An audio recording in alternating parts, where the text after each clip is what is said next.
Merci beaucoup, Madame Pinidori, d'avoir accepté notre invitation. Schneider Electric, voilà une belle entreprise, hein, une grande entreprise présente sur les 3 continents, plus de 100 000 salariés, et tous les prix de l'excellence écologique, du développement durable, etc. Un engagement donc à net zéro en 2050, net zéro sur tous les scopes, comme on dit chez nous, c'est-à-dire non seulement les émissions dont vous êtes responsable, mais celles de vos clients et de vos fournisseurs. Donc c'est quand même un enjeu absolument considérable et tout à fait passionnant. C'est des alliances sur les métaux, enfin des tas de choses comme ça, on n'aura peut-être pas le temps d'en parler, donc on va se concentrer sur la numérisation. Schneider Electric, au fond, c'est un acrobate de l'électricité, hein, comment tout ce qu'on peut faire avec l'électricité, et comment la domestiquer au mieux, comment l'économiser, comment l'utiliser de manière efficace. Et là maintenant, donc, c'est l'application au bâtiment. Il y a un certain nombre de règles maintenant. Depuis la loi Elan, en France, il y a des décrets qui, dans le tertiaire, obligent les bâtiments à réduire leurs émissions et leur consommation d'énergie. Il y a la BACT, ou je ne sais quoi, un décret qui a un nom barbare et qui oblige les bâtiments à avoir un système de régulation de leur consommation d'énergie. Donc tout ça, c'est très important. Et vous m'avez dit avant qu'on peut aller beaucoup plus loin que ça. Et donc, c'est ça qui nous intéresse. Vous allez nous expliquer en quoi l'utilisation d'Internet, l'utilisation de la numérisation, on dit en anglais digitalisation, je ne sais pas ce que Schneider Electric choisit, si c'est digital ou numérique. Et en tous les cas, comment est-ce que tout ça, maintenant, est en train de créer des écosystèmes techniques nouveaux et comment est-ce que ça va nous amener au net zéro en 2050. Donc, merci d'avoir accepté cette invitation. Je vous laisse d'abord la parole et puis ensuite on échangera. Ravi de faire votre connaissance. Alors peut-être 2 mots sur ce que Schneider porte en termes de technologie, de savoir-faire. Puis après, je vais vous partager quelques idées que je jette en pâture pour lancer le débat. Alors Schneider Electric, notre métier, notre savoir-faire technologique, c'est les technologies de l'électrification et les technologies du digital, du numérique. Je ne sais pas lequel on choisit, parce que digital est un affreux anglicisme que tout le monde utilise. Et la vision, c'est qu'on va vers une électrification très forte des usages, des modes de production de cette électricité de plus en plus décentralisés, avec de l'intermittence. Et donc pour cette électrification, on va avoir besoin des technologies d'automatisme et de digitalisation qui permettent la supervision des réseaux énergétiques. Et donc notre portefeuille d'offres, c'est vraiment la rencontre de ces technologies d'électrification avec les technologies du numérique. On adresse tous les secteurs de consommation, le bâtiment, mais aussi l'industrie, les data centers, très grosse activité sur l'opération des data centers, et puis toute l'infrastructure de manière plus générale, et les réseaux de distribution. Dans le bâtiment en particulier, on voit avec l'hiver qu'on vient de passer que le sujet du pilotage, de la maîtrise et de la mesure et la maîtrise des consommations énergétiques est clairement revenu à l'heure du jour. Alors, j'en arrive sur les quelques idées que je peux partager avec vous pour ouvrir le débat. Si on pense au parc existant, je pense que la première chose qu'on peut retenir de l'hiver, c'est que on s'est tous rendu compte du faible niveau de connaissance, maîtrise des factures énergétiques du bâtiment.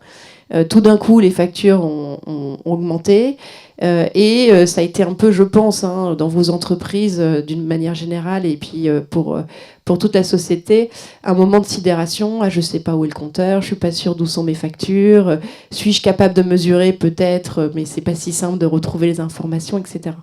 Et en fait, je pense que c'est les technologies qui permettent de mesurer et de contrôler l'énergie, en fait, souffrent d'un manque chronique de connaissances et de diffusion en France. C'est des technologies matures qui existent depuis très longtemps. Il y a des pays, par exemple aux États-Unis, où elles sont beaucoup plus largement déployées et adoptées. On estime aujourd'hui que seulement 6% du parc tertiaire français est équipé en technologie de pilotage.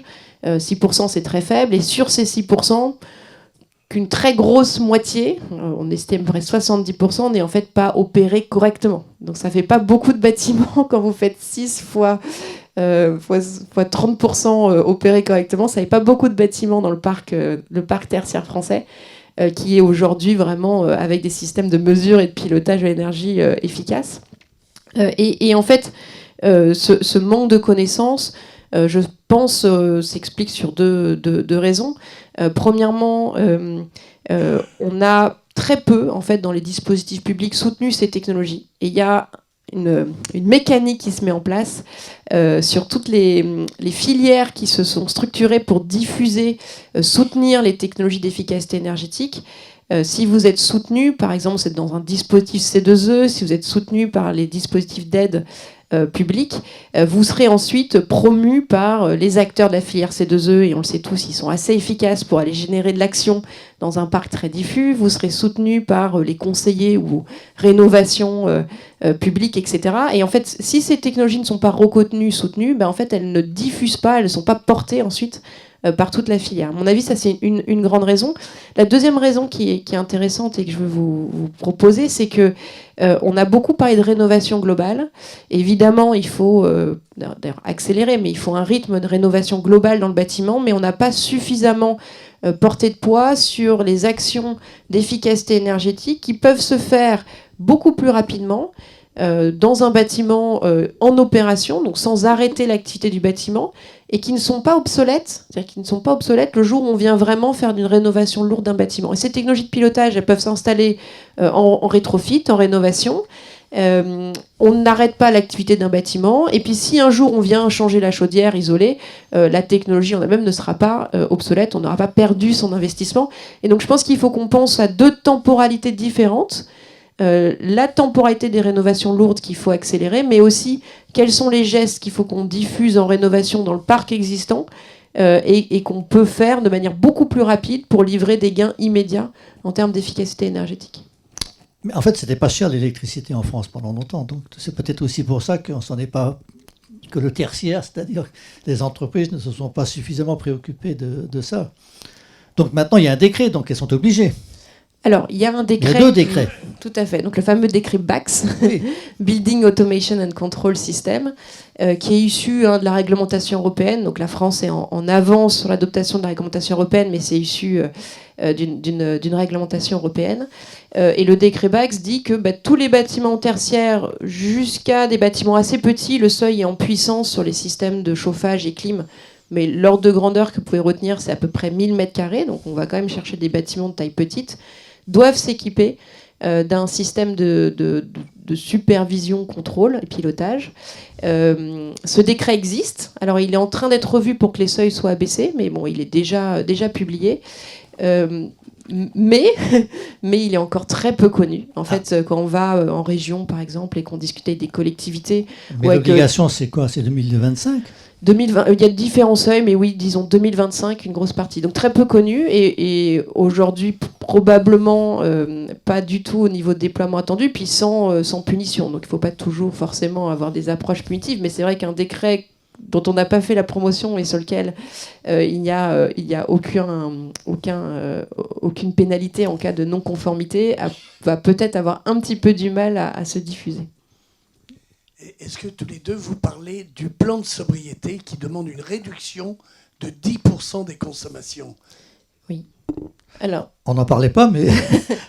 En fait, pour la première fois, alors je dis, ces technologies de pilotage, elles souffrent d'un manque de promotion, connaissance, pénétration marché, donc aussi d'un manque de maturité des filières, parce qu'une technologie qui ne se vend pas forcément manque de maturité. Sauf depuis la crise énergétique, ce qui est très intéressant dans le plan sobriété qui a été publié par le gouvernement il y a maintenant plusieurs mois, c'est que pour, je pense, la première fois, dans le merit order des actions d'efficacité énergétique promues par le gouvernement, ces technologies de supervision pilotage arrivaient tout en haut, en numéro 1 de la liste des actions implémentées. Et c'est ce que j'essayais de vous dire tout à l'heure en parlant de temporalité.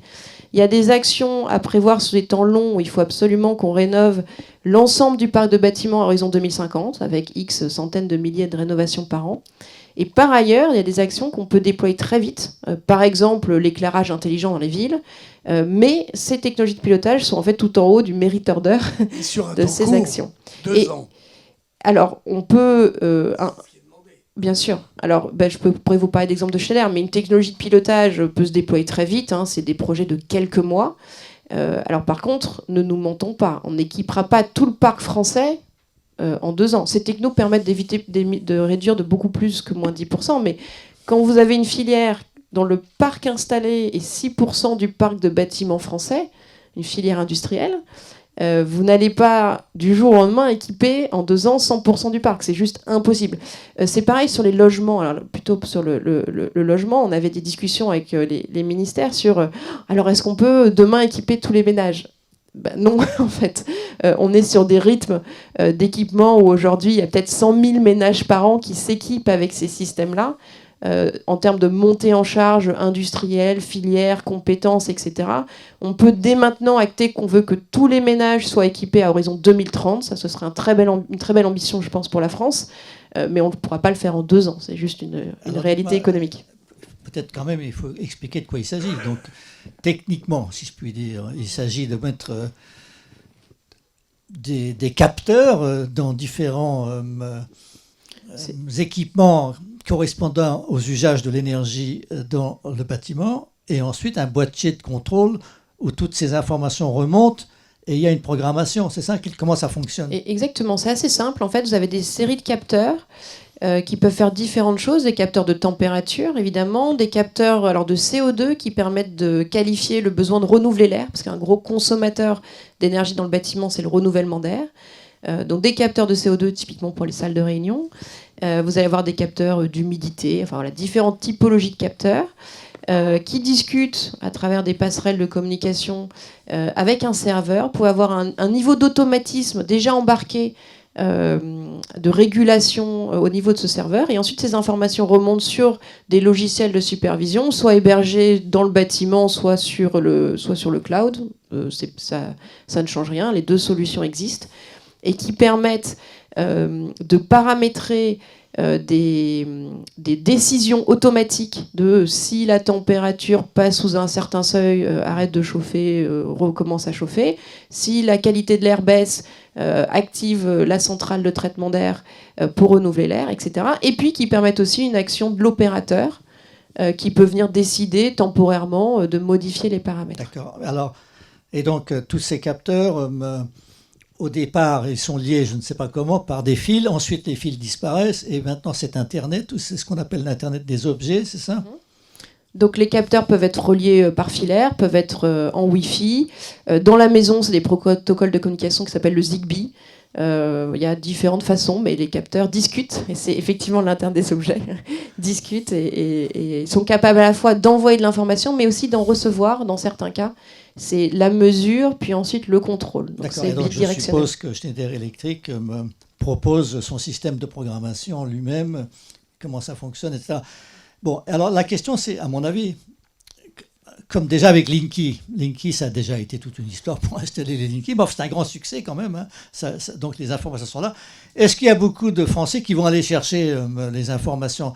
Donc la question c'est, au fond, vous êtes en train de suppléer peut-être à l'inaction ou à l'inattention des Français par rapport à leur consommation d'énergie en leur proposant des systèmes qui vont le faire à leur place. Mais vous dites, ils peuvent intervenir. Oui, alors, je pense, donc ces systèmes, ils permettent, moi je dis, d'automatiser l'éco-geste. Qu'on soit dans le logement ou dans le tertiaire, c'est pareil. À partir du moment où il y a une prise de conscience environnementale, économique, de l'importance de gérer son énergie, ces systèmes-là permettent de le gérer, contrôler de manière automatisée, puisque personne va aller, je sais pas, dans un bureau, vous n'allez pas aller éteindre toutes les lumières à la main, vous n'allez pas aller changer à la main toutes les consignes de température. Par contre, et c'est là où je vais nuancer, c'est que ces systèmes, ils doivent être opérés. On parle souvent de recommissionnement régulier sur ces systèmes, de recalibration. C'est des systèmes, s'ils ne sont pas utilisés et s'ils ne sont pas correctement maintenus, au bout d'un moment, ils ne fonctionnent plus. Donc ça veut dire qu'il faut qu'il y ait des professionnels qui les contrôlent et qui les maintiennent, comme on dit, la maintenance. Ça existe ça alors ? Alors ça existe, oui, ça existe. Typiquement, la plupart des FMR proposent de Facility Manager Dalca, Engie proposent ce type de service. Facility manager, c'est ça le métier. Le métier qui opère les bâtiments, oui, ils peuvent le proposer. Ensuite, vous avez des startups qui sont positionnées uniquement sur la gestion de l'énergie. Vous allez avoir des entreprises qui ont intégré l'installation et le service de gestion à distance. Donc il y a tout un tas de business models différents. Mais oui, il y a besoin de ces métiers du gestionnaire de l'énergie dans le bâtiment pour utiliser ces systèmes. Ils sont très intelligents, mais enfin, il faut quand même qu'ils soient utilisés et qu'ils aient... D'accord. Non, mais donc c'est un métier en quelque sorte émergent, quoi, en quelque sorte, qu'il faut développer. Il y a une question qui me taraudait là, c'était le cloud. Si vous passez par le cloud, il est opéré par qui? Par un GAFA californien? Pas nécessairement. Non, c'est une très bonne question. Donc, dans ces systèmes se pose la question de la cybersécurité, évidemment, des systèmes. Et ça, c'est comme tout système de supervision. C'est pareil dans la supervision industrielle. Il y a la cybersécurité au niveau de l'objet lui-même, ce qu'on appelle l'OT, c'est-à-dire l'objet connecté dans le bâtiment, dans l'usine, qui peut être vulnérable à des cyberattaques. Et puis ensuite, il y a la cybersécurité de la chaîne de transmission des informations. Et le choix du serveur, ça peut être choisi par le client. Vous avez des systèmes où le client va choisir d'héberger ce système chez lui, d'autres systèmes où nous, chez Schneider Electric, par exemple, on va l'héberger sur nos propres serveurs. Et ensuite, c'est juste des processus normaux de qualification de la cybersécurité sur l'archivage et le partage des données.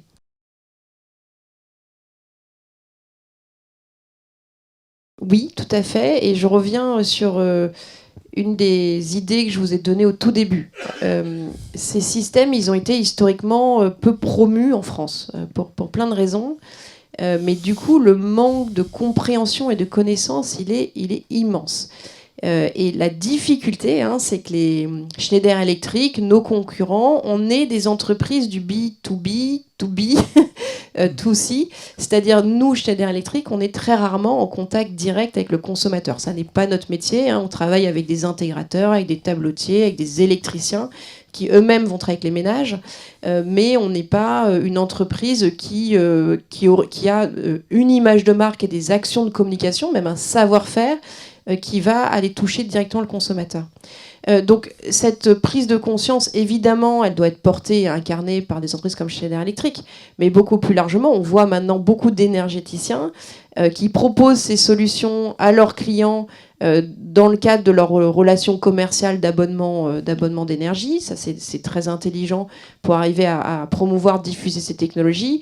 Je parlais des dispositifs de soutien public. Si quand vous allez voir un conseiller rénovation de votre commune et il ne vous parle pas de ces technologies, forcément, vous n'allez pas les considérer. Et mécaniquement, le catalogue qu'il considère, c'est le catalogue des technologies soutenues par l'État. Et historiquement, ces technologies n'en faisaient pas partie, etc. etc. Donc c'est beaucoup plus large, entre guillemets, le besoin de mobilisation que la voix qui peut être portée, je pense, seule par ceux qui possèdent cette technologie. Oui, juste, je vous interromps parce que là encore, vous avez énuméré un certain nombre de métiers que je ne connais pas, moi. Le tableauteur, l'intégrateur. Et donc, ce qui est très fascinant, c'est que, en effet, apparaît une nouvelle vague d'innovation extrêmement importante liée à la numérisation et à l'énergie, à l'électricité, qui est notre vecteur de la transition, notre vecteur principal. Et donc, un tableauteur, c'est quoi ça ? Un tableautier. Un tableautier, pardon. Un tableautier, c'est des entreprises industrielles qui fabriquent des tableaux électriques. Donc leur métier, c'est de prendre les besoins spécifiques des clients et puis de designer les architectures de tableaux électriques qui correspondront aux besoins, puis ensuite de venir les installer chez leurs clients. Ah d'accord, donc c'est la personne qui va faire le montage, câblage, l'installation, les spécifications, montage, câblage et installation de ce que vous allez généralement retrouver au sous-sol du bâtiment. Donc dans les nouveaux bâtiments, il y aura une espèce de centre de contrôle, en quelque sorte, avec des écrans, et c'est là qu'on verra les choses. Alors en fait, ce qui est intéressant avec ces systèmes de supervision, on en parlait tout à l'heure, donc vous avez des capteurs dans les salles, et ensuite vous allez avoir des systèmes de contrôle d'automatisme et de visualisation à chaque étage. Donc vous allez l'avoir dans le tableau qui est au sous-sol. Bon, il y aura rarement un opérateur au sous-sol en train de regarder le tableau, mais l'information sera disponible à ce niveau-là. Il y aura même des mesures qui seront prises à ce niveau-là. Puis tout ça sera agrégé et remonté pour être utilisable et compréhensible dans un logiciel. Mais vous aurez bien l'information qui existe à chaque brique Et du alors, système. j'avais lu quelque part que le système, comme l'intelligence artificielle en quelque sorte, allait apprendre progressivement le comportement des usagers ou des occupants du bâtiment et petit à petit organiser en quelque sorte l'automatisation selon le comportement des personnes. Alors oui, il y a beaucoup à gagner sur les systèmes d'intelligence artificielle pour l'analyse des données, ne serait-ce que du fait de la volumétrie des données. Quand on installe les systèmes assez avancés dans des grands bâtiments tertiaires, vous pouvez avoir 2000, 3000 points de mesure. Si vous avez des prises de mesure toutes les 15 minutes, et souvent c'est même beaucoup plus fréquent, vous allez avoir des très grosses volumétries de données. Donc là, évidemment, toutes les techniques de gestion de la donnée, y compris des techniques d'intelligence artificielle, sont utiles. Mais attention, ces systèmes, ils sont en fait plus simples. Hein. On parle de programmation pour l'automatisation. Je vais prendre un exemple très simple. Quand vous avez un bâtiment ou même un logement, dans le logement, avant tout, au final, la question est simple, c'est quel est mon tarif ? Est-ce que je suis en heure pleine, heure creuse ? Quels sont mes besoins ? Je veux avoir chaud au réveil et puis à partir de 18h, mais la journée, c'est pas nécessaire parce que je suis pas présent dans mon logement. Et vous combinez ces deux informations, le tarif et vos usages, vos besoins, et vous dites je veux que mon chauffage démarre à telle heure, et puis je veux tel type d'action sur mon logement pendant que je suis en vacances, par rapport aux lumières, aux volets roulants, par exemple. Ça, c'est de la programmation. C'est assez simple. Vous le faites une fois. Au moment où vous avez cette prise de conscience et l'envie de faire un éco-geste, et ensuite, c'est automatique. Et c'est assez basique, en fait. Il n'y a pas besoin d'intelligence artificielle. Dans un bâtiment de bureau, c'est pareil, avec juste une volumétrie de données beaucoup plus importante. D'accord. J'ai bien aimé. Lorsque vous avez envie. Donc, en fait, il y a quand même un mouvement de départ qui est que l'occupant du logement ou le gestionnaire doit avoir envie de ça pour améliorer sa performance et participer à l'effort général de réduction des émissions, etc. Donc ça, c'est très important. Bon, depuis hier, monsieur Elon Musk et 1000 autres personnes viennent dire qu'il fallait arrêter tout sur l'intelligence artificielle parce que c'était trop dangereux. Je ne sais pas si vous avez vu ça. C'est pas pour ça que je vous ai dit attention, l'intelligence artificielle, c'est surtout, n'ayons pas l'impression que c'est des technologies futuristes. En fait, c'est des choses qui existent, qui fonctionnent, mais qui, pour se déployer, nécessitent une adoption et une émergence d'une filière qui, aujourd'hui, n'existe pas suffisamment en France. Et ça, en fait, ça a commencé par le thermostat, qui était le truc le plus simple, et puis progressivement... Et d'après ce que j'ai compris, on peut même intégrer l'ascenseur, la charge du véhicule électrique, enfin, tout ceci peut être, en quelque sorte, connecté à la gestion automatique, à l'automation. Et alors, je rebondis, mais... Aujourd'hui, ces systèmes dans un bâtiment de bureau, ils vous permettent de faire de l'efficacité énergétique. Demain, ils sont d'autant plus indispensables qu'on va intégrer la charge du véhicule électrique au bâtiment et puis qu'on va avoir de l'autoconsommation, production solaire intégrée au bâti. Oui. Ces systèmes-là, ils permettent de connecter toutes les charges et de faire les arbitrages. Donc là où le système est intelligent, c'est que vous pouvez lui dire attention, je veux privilégier la charge des véhicules à pleine puissance quand je produis en termes de solaire, et je ne veux pas lancer en même temps la charge du véhicule électrique et telle autre source de consommation, par exemple, je ne sais pas, la cantine de mon bâtiment qui créerait des appels de charge. Et donc ils vont devenir d'autant plus indispensables demain. Aujourd'hui, les bénéfices en termes d'efficacité énergétique sont là et les retours sur investissement sont très bons. Hein. Avec les prix de l'énergie actuels, en 1 ou 2 ans maximum sur un bâtiment de bureau, vous avez remboursé votre système. Mais demain, ils permettent aussi de gérer les appels de charge du bâtiment pour s'assurer que le bâtiment sait s'intégrer au réseau et qu'on a un système qui est opérable. Ah ben c'est passionnant. Si on peut le dire oralement à la machine, s'il te plaît, j'espère qu'on arrivera à ça pour qu'on n'ait pas trop de boutons au moment où on ne lui parle pas, on clique. Mais donc pour l'instant, vous commencez, votre client principal, à part que ça passe par les tableautiers et les intégrateurs, c'est surtout le tertiaire, ce sont surtout les entreprises. Mais bientôt, ça va être les logements, tous les logements. Il y a les mêmes systèmes. En fait, c'est exactement les mêmes principes. C'est juste que quand vous allez sur du logement ou du petit tertiaire, d'ailleurs, c'est pareil, c'est des systèmes beaucoup plus simples. Et plus vous allez sur des bâtiments complexes, plus les systèmes seront compliqués. Mais fondamentalement, c'est quand même un continuum technologique dans le sens où c'est les mêmes systèmes mais évidemment pas vendu, pas vendu au même prix. On peut parler de prix d'ailleurs si vous voulez, et puis pas vendu exactement de la même manière. Mais alors dites-moi, maintenant c'est un système avec un marché concurrentiel en quelque sorte, hein, il y a d'autres, même chez nous il y a des membres qui font aussi ça, je pense à Deltador ou d'autres. Est-ce que tous ces systèmes sont interopérables ou est-ce que quand on est coincé avec un système, on ne peut pas... C'est foutu, quoi. Il faut changer tout. Comment ça fonctionne? Alors, il y a deux questions différentes dans votre question, je pense. La première, c'est l'interopérabilité entre systèmes concurrents à un instant T. Et donc là, la réponse est oui. La très grande majorité des systèmes sont interopérables, c'est-à-dire que vous pouvez avoir des capteurs d'un fabricant, la passerelle d'un autre, et puis le logiciel d'un troisième, et ça fonctionnera parce qu'on est sur des protocoles de communication qui sont standardisés et partagés. Alors ça, c'est la grande majorité. Ensuite, vous allez trouver sur le marché certains industriels qui peuvent pratiquer des systèmes fermés, mais ça n'est pas la majorité du marché, et puis c'est pas ce qui porte du potentiel. L'interopérabilité devient un petit peu plus compliquée quand on est sur des générations différentes de systèmes. Et ça, c'est important. Mais je veux dire, c'est la réalité de tout opérateur qui a un bâtiment ou une infrastructure à opérer.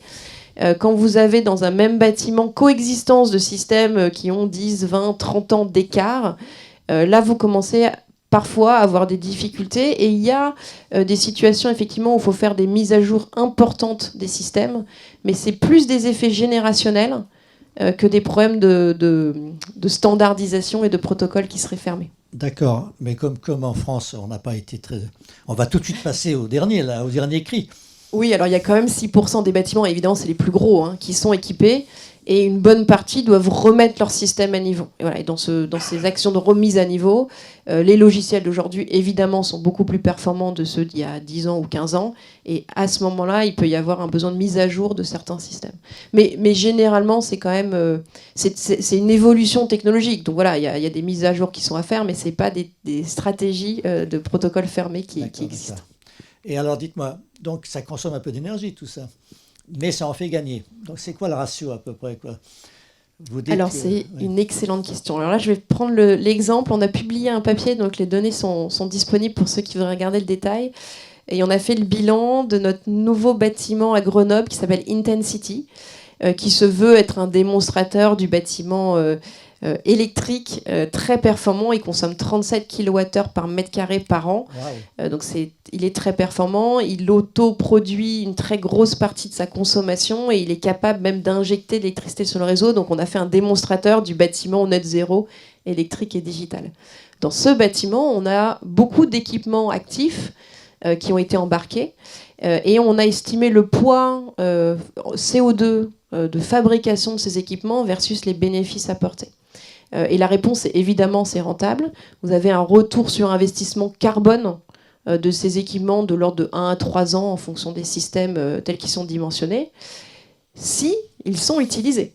C'est-à-dire qu'au moment du design de votre bâtiment, évidemment, il faut bien regarder et faire les bons arbitrages entre les différents leviers et le poids carbone de l'équipement additionnel installé.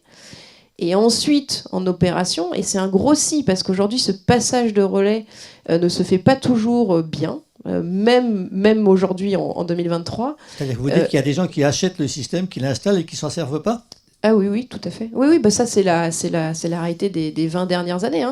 C'est qu'en fait, au moment où vous recevez les clés de votre bâtiment, déjà, le propriétaire du bâtiment, généralement, ne reçoit pas toute la documentation technique de description du plan de comptage, etc., dont il aurait besoin pour comprendre le système. Donc, il doit investir beaucoup de temps pour se l'approprier.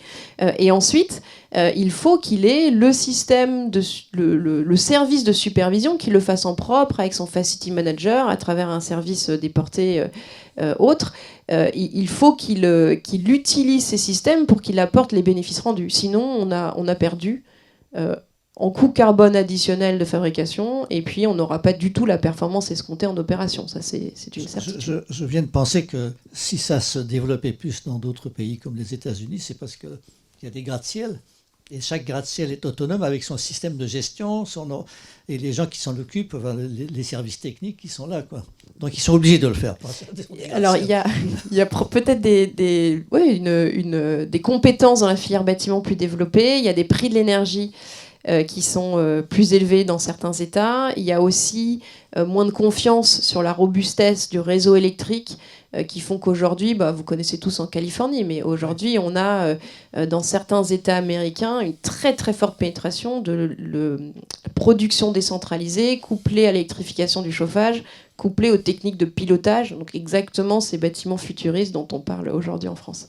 C'est ça, d'accord. Donc vous avez développé en quelque sorte aussi votre savoir-faire aux États-Unis. Très très bien. Donc, alors maintenant, la question c'est, comme de toute manière, on est obligé d'y aller. Si j'ai bien compris, il y a aussi une réglementation européenne, quelque chose qui s'appelle Smart, je sais pas quoi, Indicator, voilà, SRI ou quelque chose comme ça. Donc, si vous voulez, en fait, tout le monde y va en quelque sorte maintenant. Donc maintenant, combien ça coûte ? Est-ce que c'est facile ? Combien de temps il faut pour installer ce système ? Alors, combien ça coûte ? Donc, pour vous donner des ordres de grandeur, évidemment, chaque bâtiment va être différent. Sur un système complexe, un bâtiment de bureau relativement complexe, vous allez être sur à peu près 30 € par mètre carré en coût d'investissement pour un système entièrement neuf. Donc si vous avez un de l'existant, évidemment, ce sera moins cher. Donc 30 € par mètre carré. Sur un système simple, pour du résidentiel ou du petit tertiaire, c'est plutôt du 10 € par mètre carré. Et je vous disais, les retours sur investissement de ce type de système, alors pré-crise énergétique, on était plutôt sur 4-5 ans par rapport aux économies d'énergie. Aujourd'hui, dans un bâtiment de bureau, avec des prix de l'énergie qui ont doublé, triplé, c'est typiquement de l'ordre de 1 à 2 ans sur les dossiers concrets qu'on instruit en ce moment pour nos clients. Alors là, ça y est, merci beaucoup. Je commence à avoir une idée générale donc, de tout ça. Bon, alors maintenant, peut-être que c'est place aux questions, je ne sais pas. Vous vouliez rajouter quelque chose ? Je voudrais juste revenir sur le SRI. Et oui. En France, on a un autre indicateur qui s'appelle GoFlex. Et je pense que ça ouvre 2 idées très intéressantes. Mais après, je veux prendre les questions. Le SRI GoFlex, c'est un petit peu différent. Mais les deux disent qu'il faut qu'on arrive à documenter le caractère digital d'un bâtiment. Le SRI, il me semble, répond à une question intéressante qui est d'être capable de qualifier à quel point le bâtiment va être équipé correctement au regard de besoins d'usage. Et on parle en fait de valeur d'actif. Fondamentalement, ce que le SRI renseigne, c'est est-ce que moi je suis foncière, est-ce que mon bâtiment il est au bon niveau de performance pour avoir une valeur d'actif intéressante sur le marché. Est-ce que je peux juste vous interrompre parce que j'ai oublié de dire ce que c'était que le SRI, je me souvenais plus. Smart Readiness Indicator. Ouais. Est-ce que c'est prêt à être... Est-ce que c'est un bâtiment moderne, tout simplement ? Est-ce que et le Smart Readiness Indicator, il est construit au regard de besoins des usagers en termes de confort, etc. Donc pour moi, c'est un indicateur intéressant à déployer pour qualifier la valeur en fait, d'un bâtiment.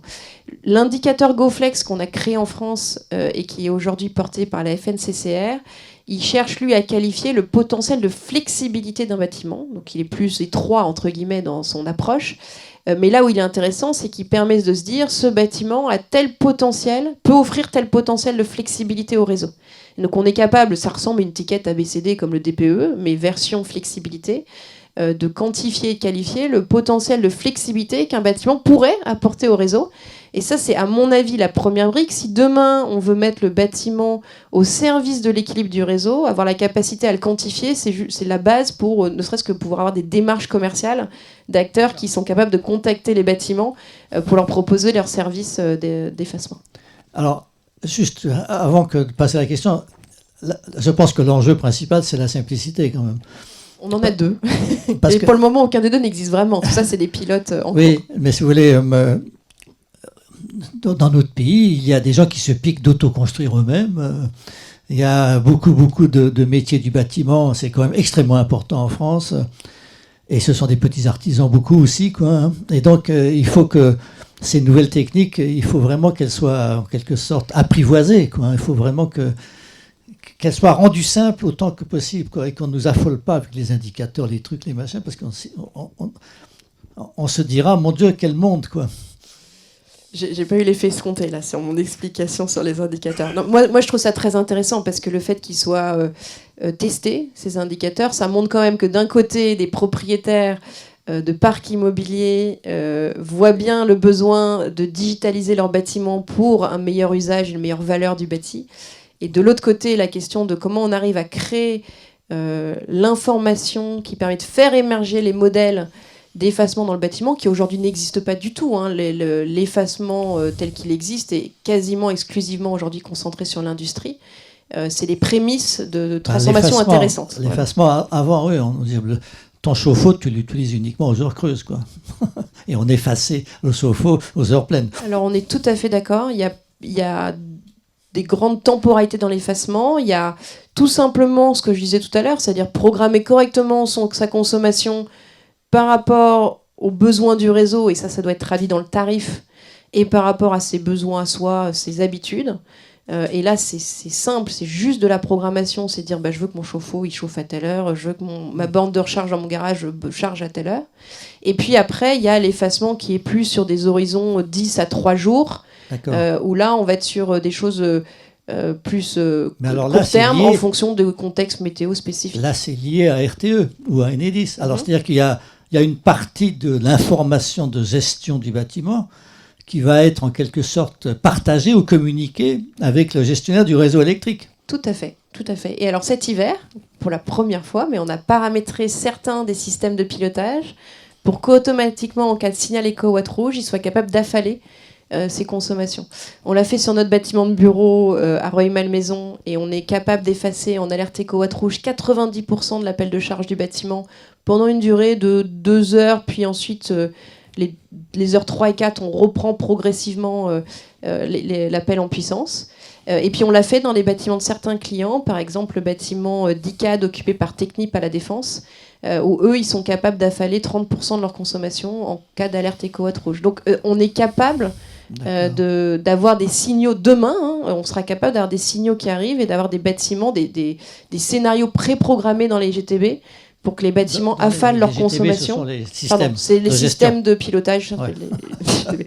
Pour que ces systèmes de pilotage affalent automatiquement leur consommation. Alors automatiquement, il faut prévenir les usagers. Donc il y a toujours toute une partie du process qui devrait être gérée par le propriétaire du site. Hein. Il faut prévenir les usagers, changer le menu de la cantine, mais le système est paramétré pour pouvoir affaler les consommations. J'adore ce mot de affaler qui est un mot de voilier, un mot de voileux. Je fais de la voile, c'est pour ça. De la voile. Dites-moi, le méchant hacker d'un pays hostile à la France ou je ne sais quoi, le méchant hacker, il ne peut pas troubler tout ça ? Si, enfin, je veux dire, le risque zéro n'existe pas. Après, moi, je prends le problème dans l'autre sens. Je dirais, on a besoin de ces technologies, et donc comment est-ce qu'on s'assure qu'elles sont cybersécures ? Mais je ne pense pas que le fait qu'on crée un risque cybersécurité doit freiner le déploiement des technologies, mais je veux bien être challengé. C'est comme tout système informatique. Je veux dire, dans votre entreprise, vous avez un ERP.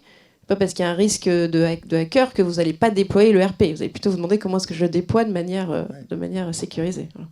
D'accord. Et alors, ce qui est intéressant, il me semble, c'est que donc il y a à la fois une gestion purement par bâtiment. Il y a l'histoire de RTE, Enedis, et tout d'un coup, il y a une tension sur le réseau, donc on demande. Et il y a sans doute un niveau intermédiaire qui se rapproche de la Smart City, c'est-à-dire que, je ne sais pas, moi, il y a peut-être des correspondances ou des choses à faire en même temps dans un quartier entier ou dans une ville, je ne sais pas. Je suis sûre qu'il y a des gens dans la salle qui voudront commenter aussi votre question. C'est les nouveaux modèles à inventer. Hein. Globalement, c'est des choses... Jusqu'à présent, on considérait que le bâtiment était un usager du réseau. Mais on arrêtait la vision du réseau à la porte du bâtiment, au compteur Linky. Si demain, on considère que le bâtiment fait partie du réseau, c'est tout un écosystème réglementaire, de marché, qu'il faut faire évoluer. Et ce qui est intéressant sur la crise, c'est que je pense qu'on a passé ce point d'inflexion, on change de paradigme en fait, hein, on commence à se poser ces questions. Oui, en effet, donc on commence déjà à demander aux entreprises est-ce que vous seriez d'accord pour être éventuellement effacé à tel moment, etc., avec une rémunération, etc. Donc tout ça, c'est aussi lié aux tarifs, c'est une question ça ouvre des perspectives assez importantes, hein, sur la coordination, sur la taille du système, etc. Bon, écoutez, moi, ça y est, merci beaucoup, Madame Doris, tout ça, c'est tout à fait passionnant. Donc, peut-être qu'il y a dans la salle des questions. Je vais faire deux remarques. Une, j'avais en tête que la consommation énergétique d'un bâtiment, c'était à peu près 10% du coût d'exploitation d'un bâtiment, sur un gros bâtiment un peu moderne. Ce qui explique sans doute pourquoi le taux d'équipement est aussi faible, parce que si on économise 15% de 10%, ça fait 1,5% de la consommation du bâtiment. Ça ne motive pas forcément le secrétaire général de l'entreprise pour faire des choses qui vont perturber son fonctionnement. Donc l'augmentation du prix de l'énergie devrait être un facteur favorisant. Le bon point et ma question, une question, c'est que vous avez bien mentionné, il y a tout un écosystème qui est nécessaire autour de ces technologies-là.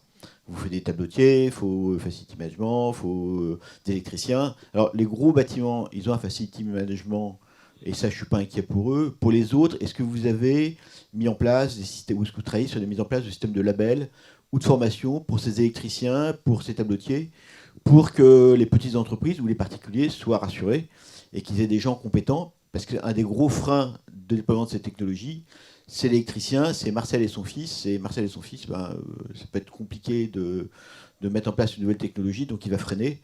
On l'a vu pour les pompes à chaleur, par exemple. Hein.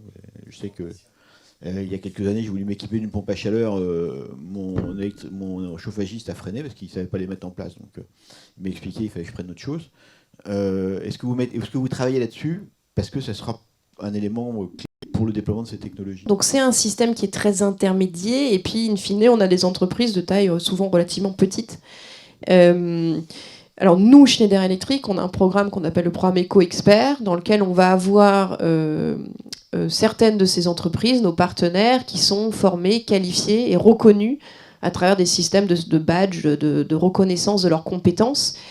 Donc ça existe opéré par Schneider Electric, et puis ça existe opéré par certains de nos concurrents. Donc c'est des choses qui... Alors ça, c'est des pratiques de longue durée, parce que j'ai envie de dire, c'est des pratiques normales de gestion de la montée en compétences et fidélisation de votre réseau professionnel, qui est en fait vos clients directs et surtout vos prescripteurs vis-à-vis des clients finaux.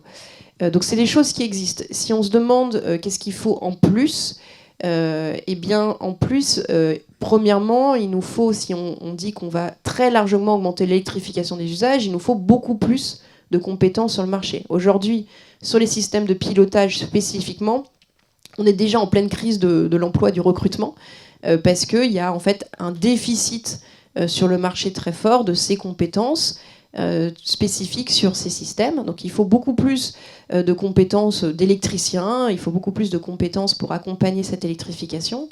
Et puis deuxièmement, j'en reviens sur une de mes toutes premières idées, c'est que quand on regarde les grands labels de l'État, RGE, etc., il faut que ces labels incorporent aussi la reconnaissance de ces filières et de ces compétences, puisqu'en fait c'est derrière toute une mécanique que vous mettez en œuvre qui permettra d'avoir la confiance des ménages. Quand on repense par exemple aux facility managers, qui de fait vont être les energy managers des grands bâtiments, ou peuvent l'être, vont vouloir l'être, il faut aussi qu'on arrive à déployer, reconnaître, valoriser les compétences au sein de ces très grosses entreprises. Voilà. Et ça, c'est des choses qui historiquement n'étaient pas faites, et vous avez raison, quand c'est 1% du coût d'opération de votre bâtiment, en tant que secrétaire général, c'est pas ce qui va vous mobiliser, et en tant que facility manager, c'est pas ce que vous allez proposer en premier comme valeur différenciante à votre client. Enfin, 10% de la facture et 1% d'économie potentielle. Je vais partir de mon expérience. Je suis maître d'ouvrage actuellement. Je réhabilite un bâtiment pour le transformer, c'est 14 logements. La question que j'ai, c'est quelle est l'offre de conseil? Parce que moi, j'ai un bureau d'études fluides. J'ai un bureau d'études fluides. Quand on pose ces questions, ils me disent qu'est-ce que tu t'emmerdes? Donc, c'est pas la question de Marcel et son fils, c'est en amont. Je veux dire, et j'essaie d'innover sur buanderie collective, des sujets comme ça. Sur ces questions-là, il y a une vraie question sur où est l'offre, quelle est l'offre de qualité, parce qu'on est, en tant que maître d'ouvrage, moi, quand je pousse, derrière, il n'y a pas de répondant, quoi.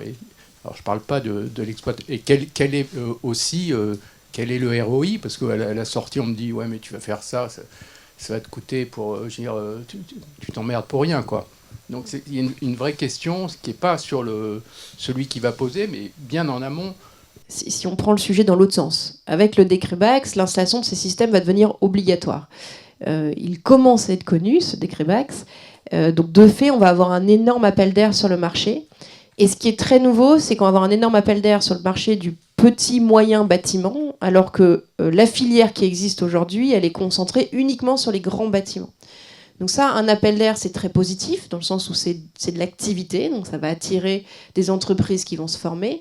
Et c'est aussi positif dans le sens où ça a forcé l'innovation, puisqu'aujourd'hui, la plupart des solutions disponibles sur le marché qui se vendent, qui représentent une grosse partie du chiffre d'affaires de ce marché, sont des solutions complexes faites pour les grands bâtiments. Et là, en ce moment, on voit beaucoup d'innovation avec de la mise sur le marché de techniques, de technologies beaucoup plus simples, modulaires, très faciles à installer et adaptées à ces bâtiments de petite ou moyenne taille. À partir du moment où vous avez cet appel d'air marché, les bureaux d'études vont se former, etc. Mais je rejoins votre constat qui est qu'il y a un besoin assez important d'accompagnement et de formation sur l'ensemble de la filière. Alors j'ai une remarque et une question. La remarque, ça concerne le nombre de logements en France équipés de chauffage à effet Joule. Ça représente à peu près 12 millions d'installations. Si on veut installer des systèmes de pilotage pour ces 12 millions de logements, il faut quand même plutôt prévoir une quinzaine d'années et non pas une dizaine d'années. Ça représenterait quand même plus de 800 000 logements par an. Je ne pense pas que la filière soit capable même d'absorber 800 000. C'est pas évident. Peut-être qu'on y arrivera, mais aujourd'hui, ça paraît difficile. Donc 2030, la limite de 2030 ne paraît pas très réaliste, enfin de mon point de vue. Ça, c'est la remarque. Donc il y a un marché potentiel qui est assez colossal, en fait. C'est un marché de masse. Donc pour stimuler ce marché de masse, aujourd'hui, vous avez annoncé un chiffre de 10 € du mètre carré dans le secteur résidentiel. Alors je ne sais pas si ça concerne le petit secteur résidentiel, un particulier, par exemple, qui a une maison, un logement de, je ne sais pas, peut-être 100 mètres carrés, disons. Ça veut dire que c'est 1 000 €. Aujourd'hui, il n'y a aucune aide. Donc quelle est votre vision des incitations financières qui sont totalement indispensables pour créer ce marché de masse? Sur 2030, peut-être c'est 2035, je suis d'accord avec vous. Je pense qu'il faudrait qu'on arrive à se fixer une ambition pour mettre en dynamique la filière. Et probablement 2030 est extrêmement ambitieux. La nuance que je vais apporter sur votre remarque, c'est que ces technologies de pilotage, c'est tout mode de chauffage. Il n'y a aucune raison de ne le faire que sur les modes de chauffage électrique. Une technologie de pilotage, ça marche aussi très bien avec une chaudière gaz ou une chaudière fuel. Il n'y a pas de problème technologique. Ça pilote tout type. C'est des technologies électriques dans le sens où c'est des objets électriques, mais ça pilote bien tout type de consommation énergétique. Ensuite, sur votre question, oui, à peu près 1 000 € par logement, c'est le bon ordre de grandeur. Il y a aucune aide, je pense que c'est... Alors, il y a peut-être des choses qui m'échappent. Il y a une fiche C2E en cours de préparation, mais qui n'est pas encore publiée. Donc, on peut espérer que quand elle sera là, elle sera utile. Mais la fiche C2E est quand même généralement pas très adaptée pour du très diffus. C'est-à-dire qu'une fiche C2E qui donne lieu à une subvention de quelques centaines d'euros a quand même, à mon avis, assez peu de chances de fonctionner parce que les coûts, la complexité de gestion administrative de la fiche par rapport, puis toute la chaîne intermédiaire de gestion de ces C2E par rapport à la valeur de la subvention pour le ménage, le jour où on aura cette fiche C2E, je ne suis pas sûre qu'elle sera immédiatement adopté par tous. On va voir, je suis sûre que tout sera fait pour essayer de simplifier au maximum pour qu'un artisan électricien puisse soumettre une fiche C2E pour son client. Mais aujourd'hui, les fiches C2E ne gèrent pas du tout des objets aussi petits. Donc je ne sais pas si on va y arriver. On va voir et je suis sûre qu'on y travaillera tous ensemble, mais c'est pas si simple. Et donc je vous rejoins. Je pense que ces systèmes méritent à être accompagnés, même si les retours sur investissement sont bons. Et historiquement, c'est ce qui a justifié de ne pas subventionner ces systèmes. C'est dire les ROI, 2 ans, 3 ans, 4 ans, on va plutôt soutenir des rénovations globales dont les retours sur investissement sont plus longs. D'un point de vue économique, entre guillemets, ça fait du sens. Mais là où ça pêche, c'est que du coup, on n'a pas la mobilisation de toute la filière dont le métier est d'accompagner le ménage dans son geste d'efficacité énergétique. Donc il faut l'accompagner, parce que 1 000 €, même si c'est un bon retour sur investissement, ça reste cher.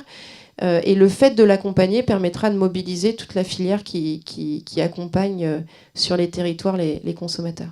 Ce que rapporte la fiche par rapport à la complexité du dossier, je partage. Ensuite, voir si des boîtes comme EFI arrivent à industrialiser un peu le processus, c'est une autre question. Ma question portait sur cette jolie image d'affaler les consos en cas d'éco-watt rouge. Et quelle est votre vision du futur par rapport à ce que vous savez des RTE, tout ça, et de ce qui se passe dans d'autres continents? Est-ce qu'on est en passe d'avoir régulièrement ces crises énergétiques avec une menace sur la production et la distribution d'électricité? Votre vision là-dessus? Alors, quand on regarde les scénarios de transition énergétique, quels qu'ils soient, et on ne peut pas là rentrer dans le détail ensuite de certains arbitrages qui pourraient être faits, mais on a une très forte électrification des usages qui s'accompagne par une augmentation importante de la part de l'électricité dans le mix. Et notamment la charge des véhicules électriques, qui est quand même un appel de charge sur le réseau qui peut être extrêmement erratique. De l'autre côté, vous avez aussi dans tous les scénarios une très forte augmentation de la production décentralisée d'énergie renouvelable qui est intermittente et dans certains cas difficile à prévoir pour l'éolien. Pour le solaire, c'est assez prévisible, mais pour l'éolien, c'est plus compliqué.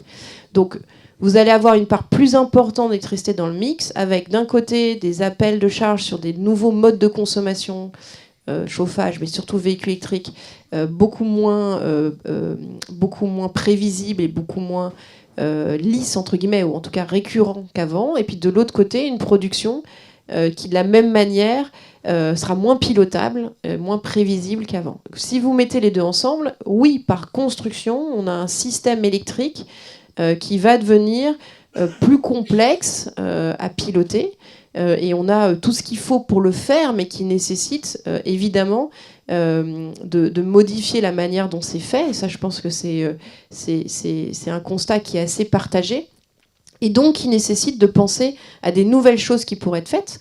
Quand on pense à qui pourrait apporter, entre guillemets, quelle contribution, évidemment, on peut penser à jouer du côté des énergies renouvelables pour réduire leur injection réseau quand il y a surproduction. Et puis du côté des bâtiments, en fait, c'est quand même les bâtiments tertiaires et le logement qui causent aujourd'hui ces pics d'appel de charge le matin et l'après-midi. L'industrie, elle consomme en bandeau. Donc aujourd'hui, tout l'effacement qui existe, il est porté par les industriels, mais enfin, c'est pas eux qui causent les pics d'appel de charge. Donc où est le vrai gisement pour générer... Où est le vrai gisement d'effacement? Il est dans le parc de bâtiments résidentiels et tertiaires. Où est-ce qu'il est assez facile à activer? Probablement dans le parc tertiaire, où en couplant des signaux envoyés par le réseau à ces systèmes de pilotage, on peut assez facilement paramétrer des scénarios pour moduler, changer les courbes de consommation des bâtiments en fonction des besoins. Voilà. Mais ça, c'est des choses à inventer. En termes réglementaires, ça n'existe pas. En termes de protocole de partage de données, ça n'existe pas. L'API, la transmission du signal EcoWatt par API, ça date quand même du mois de décembre. Donc tout ça, c'est des sujets qui sont extrêmement nouveaux. Je reviens sur la motivation, qui était la première question que vous aviez traitée tout à l'heure, et qui disait qu'en fin de compte, la motivation est relativement faible pour tous ces systèmes et que l'applicabilité en est forcément affectée. La motivation, elle vient surtout de la partie économique. Or, si on parle en fin de compte de protéger le réseau contre des blackouts, etc., je le comprends très bien, et on vise à ce moment-là les industries et les grands consommateurs, vous avez très justement souligné le fait que le résidentiel est certainement un des facteurs le plus facile à motiver par justement la tarification. Or, on s'aperçoit que la tarification d'électricité dans le résidentiel, elle est d'un plat, je dirais, déconcertant. C'est-à-dire qu'en fin de compte, on ne sait même pas combien de CO2 on est en train de consommer, on sait combien de kilowatts et à peu près, et certainement pas de CO2. Il faut savoir quand même qu'en France, on se balade entre 50 grammes par kilowattheure jusqu'à 500 grammes par kilowattheure lorsqu'on est à des périodes de pointe ou quand on achète, je dirais, de l'énergie à des gens qui le font par des solutions carbonées. Donc très clairement, je pense qu'on a un déficit dans ces systèmes de gestion pour la flexibilité de la consommation en fonction de la tarification qui serait possible grâce au Linky, mais qui quasiment que hors creuseur pleine, surtout dans le résidentiel. Et encore hors creuseur pleine pour ceux qui ont ce tarif. Il n'y avait pas le besoin historique, donc ça ne s'est pas développé. Mais il y a beaucoup de potentiel à envoyer des signaux via les tarifs, au tertiaire et au résidentiel, les deux, qui sont pas... On parle là de modifier ses habitudes de consommation de manière régulière, tout le temps, grâce à un signal tarifaire. Et ça, c'est la première forme d'effacement, entre guillemets. Alors, effacement, on a cette idée de quelque chose d'instantané avec l'intelligence artificielle. Mais enfin, le premier levier, probablement le plus important, c'est de s'assurer qu'on envoie via les tarifs une incitation aux consommateurs pour modifier ses habitudes de consommation en fonction des besoins du réseau et du sous-jacent économique derrière en termes de production. Et écologique, tout à fait. Je suis tout à fait d'accord avec vous.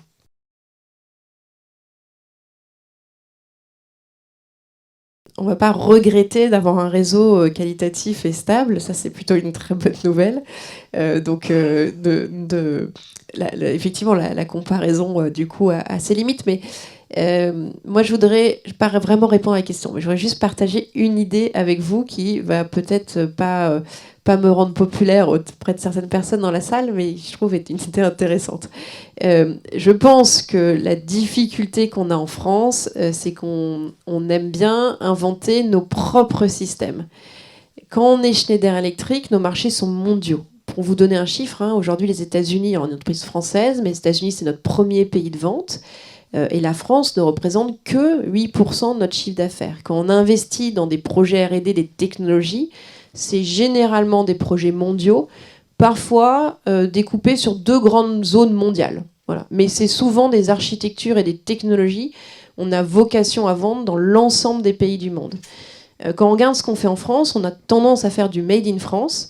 Et la difficulté, sincèrement, c'est que du coup, les technologies en portefeuille disponibles qu'on sait vendre, par exemple aux États-Unis, elles ne sont pas utilisables dans le système électrique français parce que le système électrique français a beaucoup de particularités, singularités, et qu'en fait, on a un made in France sur certaines technologies, certains systèmes, qui fait que c'est bien tant qu'en fait on est à la pointe et qu'on est capable en termes de R&D d'y mettre l'investissement pour développer nos propres systèmes, mais plus on va vers des systèmes complexes, moins on pourra bénéficier de l'innovation technologique dont les autres pays du monde, eux, profitent. Je voudrais qu'on revienne un tout petit peu sur le résidentiel et la notion de ROI, puisqu'on a parlé des bons chiffres autour du tertiaire, mais on n'est pas du tout sur les mêmes profils de conso, on n'est pas sur les mêmes profils de sachants et potentiellement de bons paramétrages et usages des systèmes. Encore que, on a vu que, en vrai, quand on s'intéresse à ce qui se passe vraiment dans le tertiaire, on a parfois des mauvaises surprises en termes de gestion.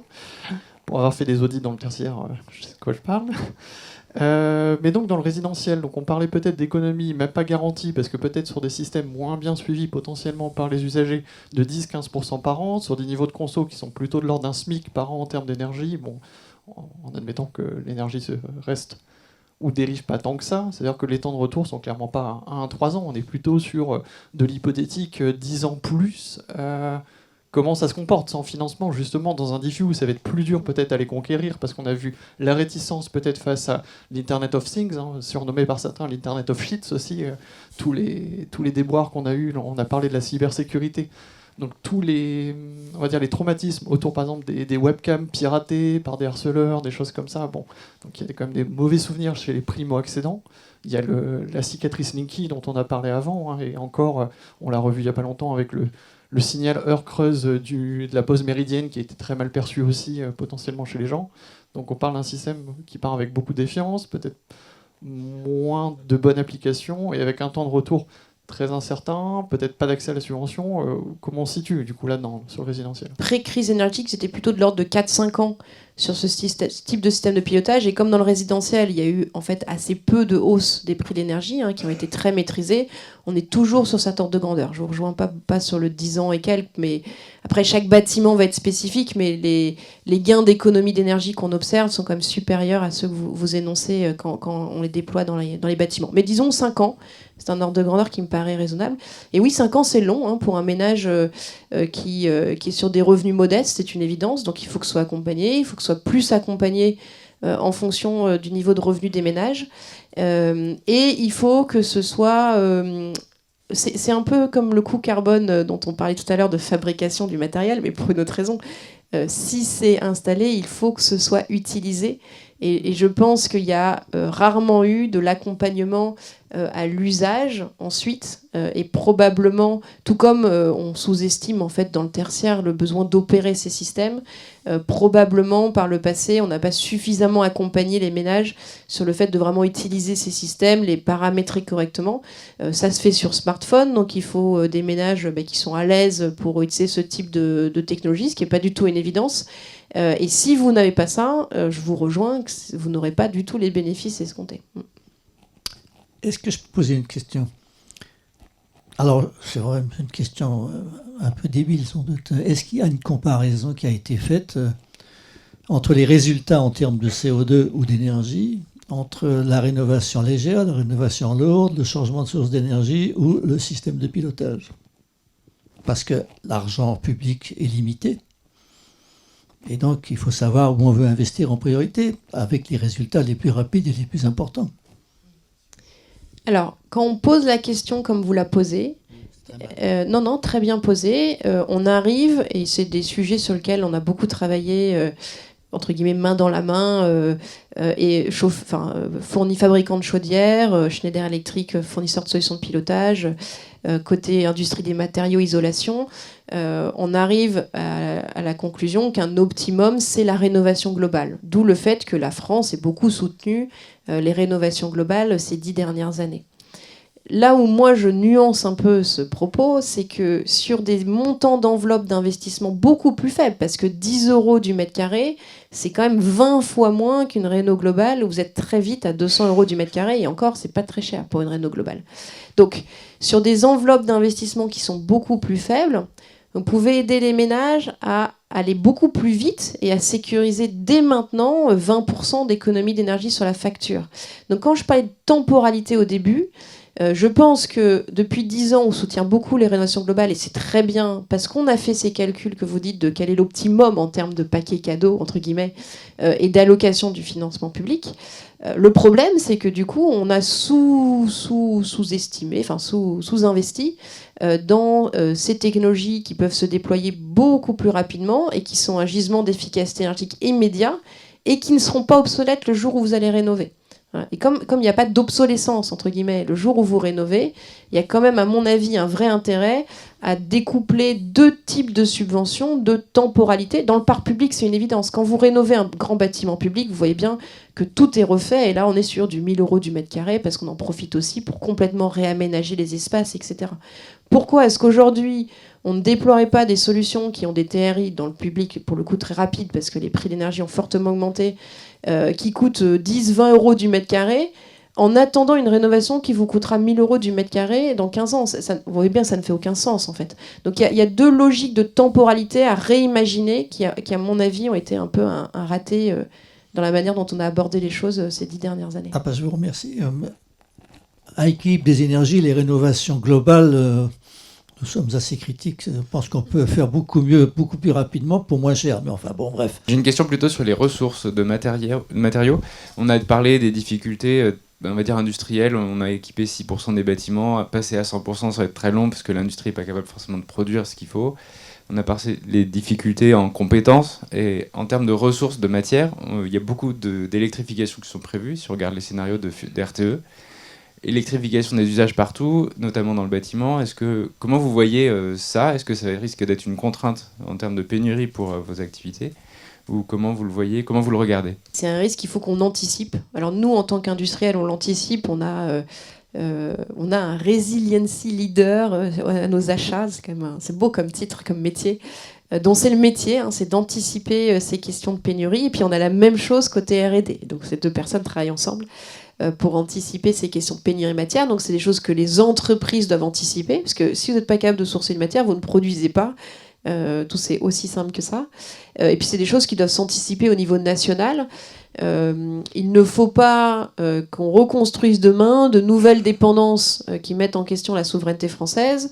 On sortirait des énergies fossiles pour se créer une nouvelle dépendance aux matériaux. Ce serait un petit peu dommageable pour notre économie.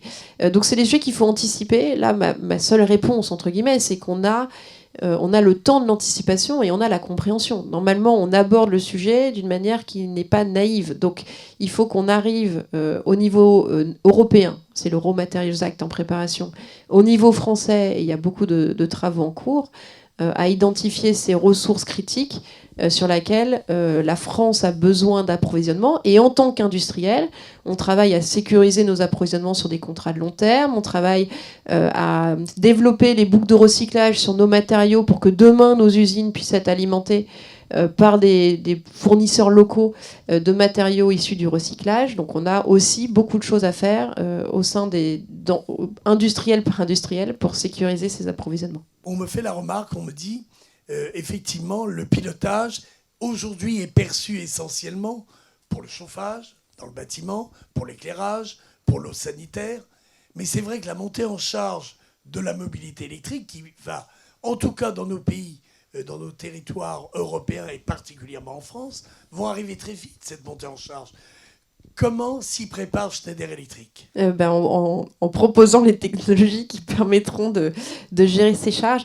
Je pense que la réponse, elle ne va pas être différente. Donc vous avez raison, la montée en charge des véhicules électriques va rendre ce problème du pilotage de la charge, là on ne parle plus d'efficacité énergétique, on parle bien de maîtrise de la courbe de charge, extrêmement prégnant.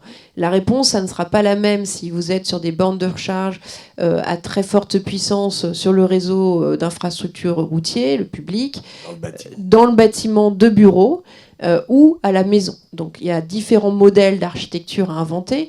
Aujourd'hui, ce qu'on peut peut-être regretter, c'est que par rapport à un taux d'équipement qui est quand même extrêmement rapide. Nous, on estime qu'en Europe, globalement, la première génération de bornes aura été entièrement déployée à horizon 2030. Donc on est quand même maintenant en train de vivre cette vague la première installation de bornes de recharge.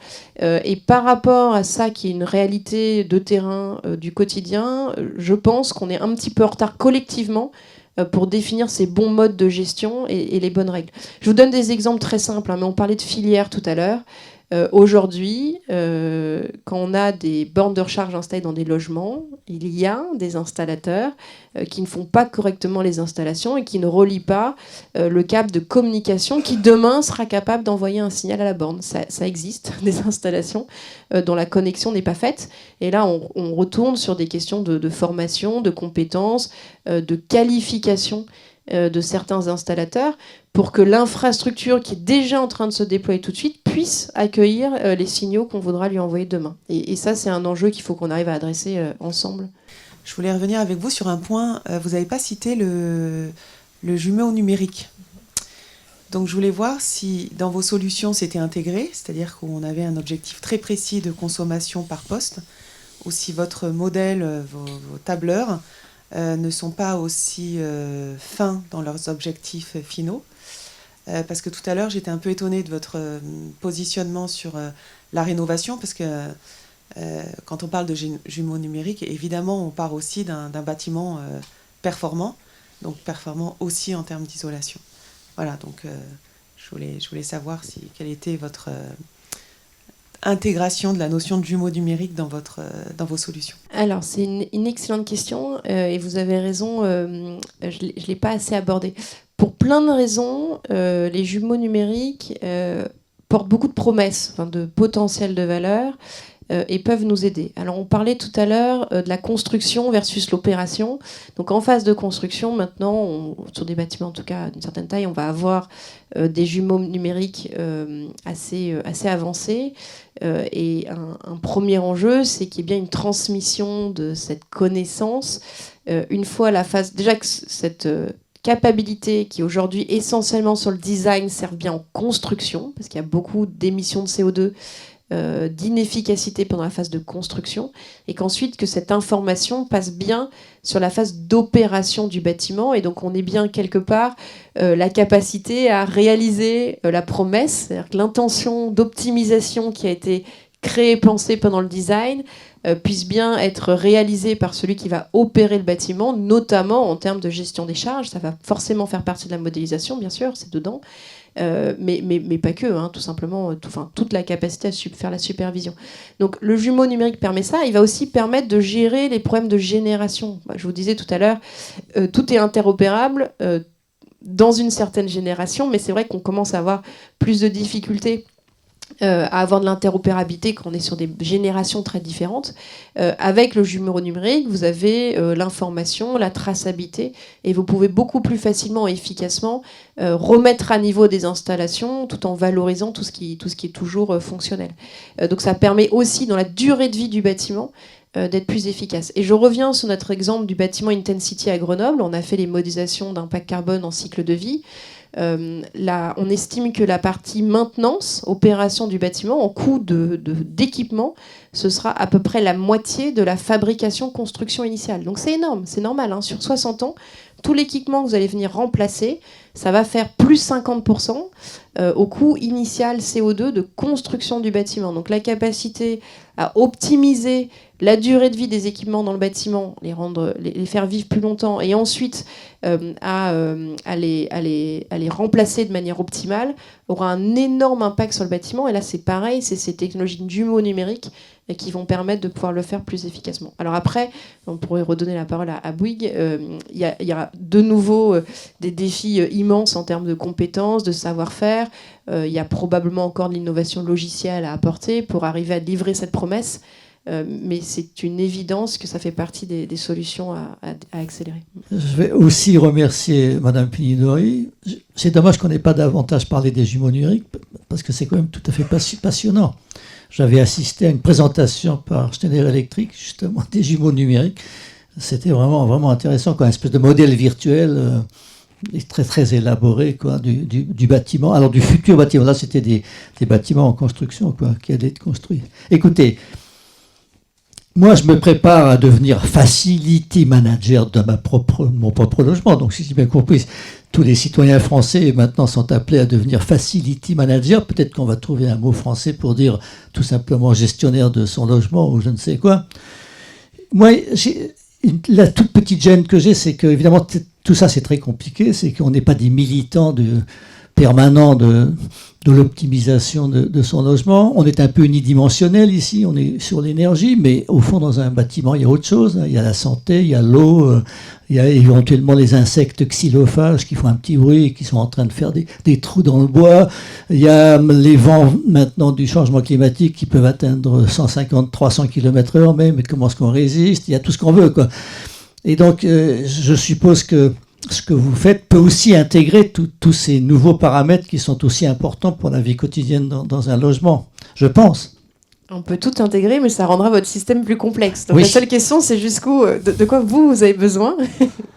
Mais oui, bien sûr. Enfin, fondamentalement, une information agrégée, transmise, et puis agrégée dans une app, on peut tout y mettre. Non, je pense que c'est important parce qu'ici, on a beaucoup parlé de l'énergie. Et c'est pas tout l'énergie quand même, quoi. Hein. Et justement, c'était ça la question que vous avez notée sur la rénovation. Quand on fait une rénovation, souvent c'est aussi pour que la vie soit plus agréable, pour qu'il y ait une nouvelle pièce pour le petit qui va naître, etc., etc. Et donc tous ces éléments-là sont très importants. Ce qui compte, c'est le bien-être de nos concitoyens. Hein. Donc on est quand même là-dessus. En tous les cas, c'est passionnant. À la fois, ça ouvre des aperçus.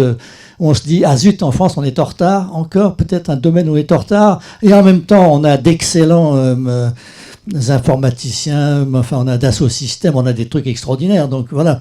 Donc on est à la fois content, on a acheté des électriques. Donc voilà, donc on est très content. Donc merci beaucoup.